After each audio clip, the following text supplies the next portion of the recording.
What Fox Television told us was that we were just the people to be the investigators. Do any stories you want, ask tough questions, and get answers.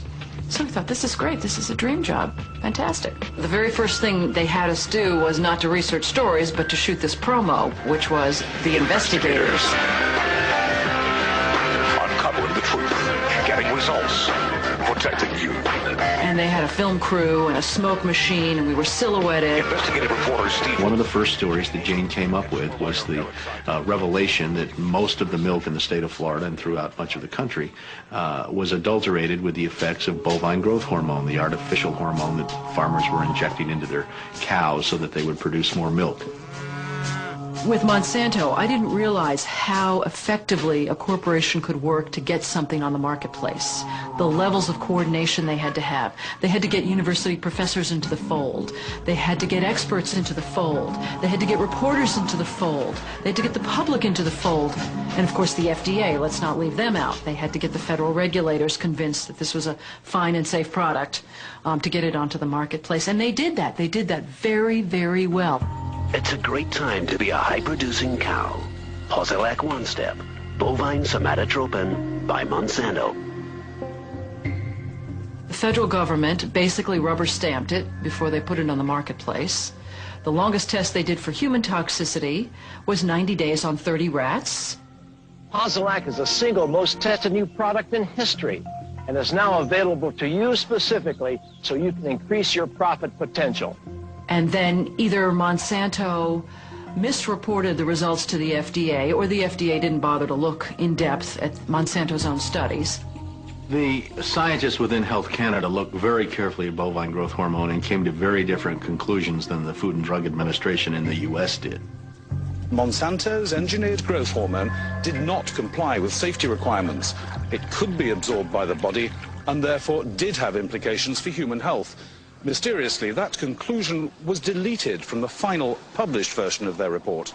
They knew there were problems. They saw serious potential human health problems, and they stood up in Canada and said, we're not going to approve this because we don't believe it's safe.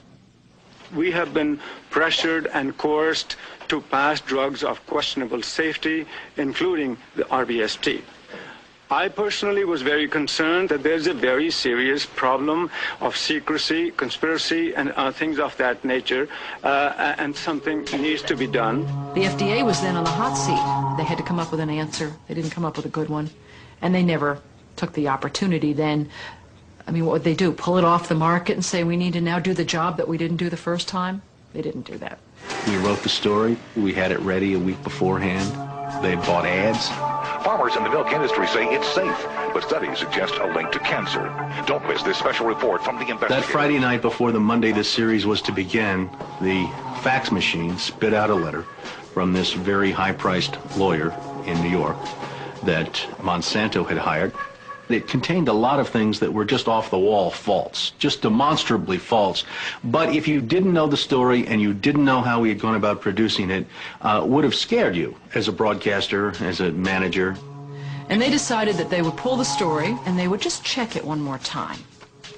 But the bottom line was that there was no factual errors in that story. Both sides had been heard from. Both sides had had an opportunity to speak. 1 week later, Monsanto sent the second letter. And this was even more strongly worded.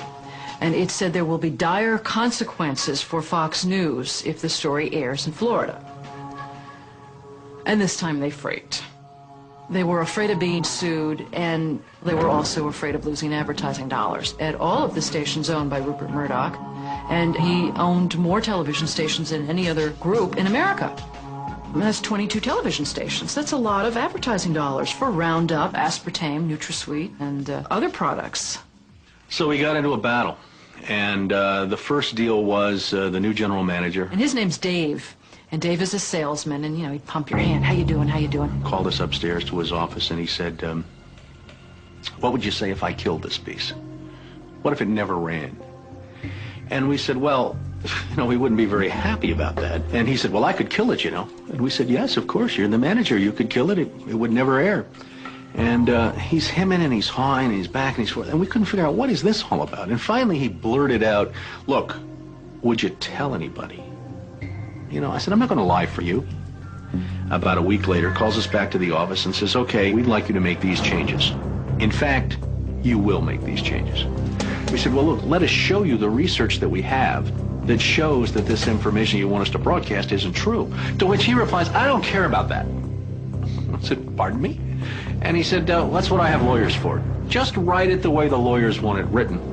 I said, you know, this is news. This is important. This is stuff people need to know. And I'll never forget, he didn't pause a beat, and he said, we just paid $3 billion for these television stations. We'll tell you what the news is. The news is what we say it is. I said, I'm not doing that. And he said, well, he said, if you refuse to present this story the way we think it should be presented, you'll be fired for insubordination. I said, I will go to the Federal Communications Commission and I will report that I was fired from my job by you, the licensee of these public airwaves, because I refused to lie to people on the air. And it's thank you very much. You'll hear from us right away. Well, 24 hours came and went, and we didn't hear a thing.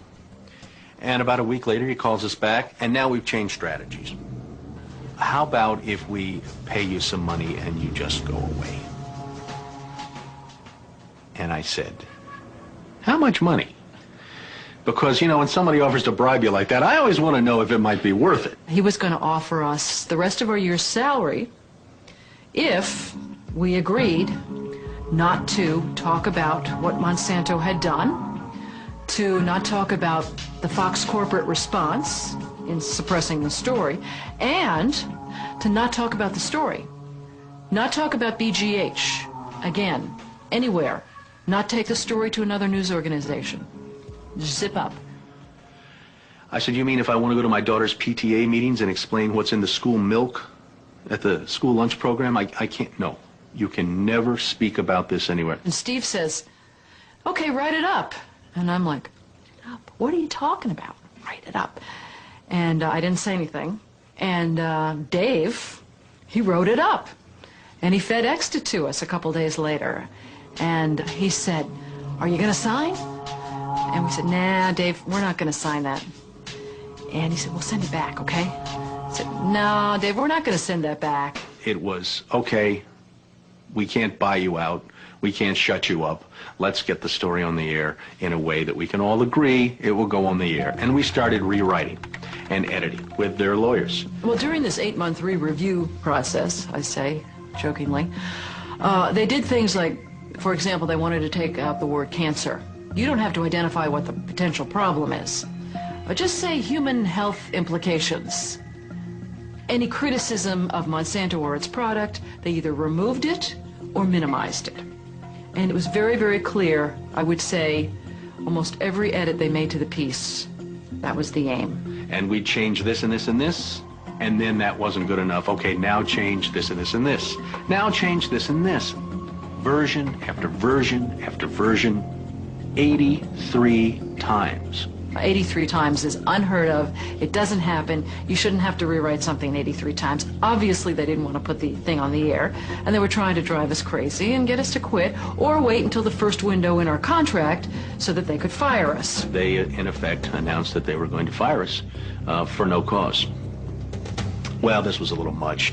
And Steve wrote a letter to the lawyer in Atlanta, whose name is Carolyn Forrest, the Fox corporate lawyer. And I said, you know, this isn't about being fired for no cause.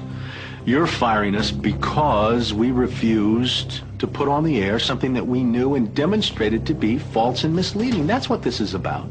And because we put up a fight, because we stood up to this big corporation, and we stood up to your editors, and we stood up to your lawyers, and we said to you, look, there ought to be a principle higher than just making money. And she wrote a letter back and said, you are right. That's exactly what it was. You stood up to us on this story, and that's why we're letting you go. Jane sued Fox under Florida's whistleblower statute, which protects those who try to prevent others from breaking the law. But her appeal court judges found that falsifying news isn't actually against the law.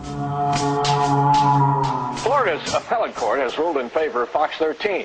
You may recall that Jane Acree, a former reporter here, sued Fox 13 in a whistleblower lawsuit, claiming she was fired for refusing to distort her report. The appeals court today threw that case out, saying Ms. Acree had no whistleblower claim against the station based on news distortion. Fox 13 Vice President and General Manager Bob Linger says the station has been completely vindicated by the ruling.